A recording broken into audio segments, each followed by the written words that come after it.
వాస్తు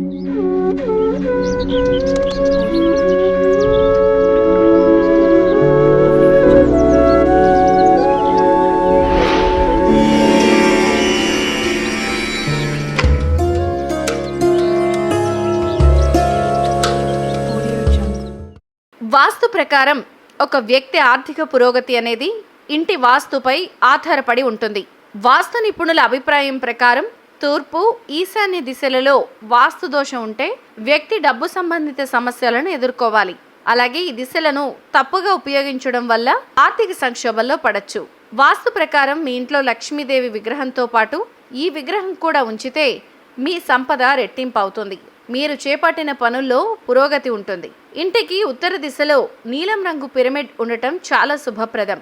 వాస్తు ప్రకారం ఇలా చేయడం వల్ల ఇంట్లో డబ్బుకు లోటుండదు.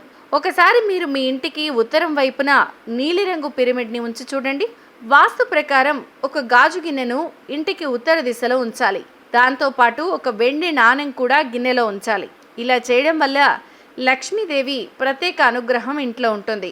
వాస్తు ప్రకారం తులసి మొక్కను ఇంటికి ఉత్తర దిశలో నాటాలి. దీంతో పాటు నెల్లి చెట్టును కూడా నాటడం మంచిది.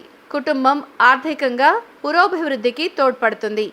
వాస్తు ప్రకారం లక్ష్మీ, గణేష్ విగ్రహాన్ని ఇంటి ఈశాన్య దిశలో ఉంచాలి. దీంతో పాటు గణేశుడు, లక్ష్మీదేవి విగ్రహాల ముందు ప్రతిరోజు దీపం వెలిగించాలి. ఇలా చేయడం వల్ల ఇంట్లో డబ్బుకు లోటుండదు.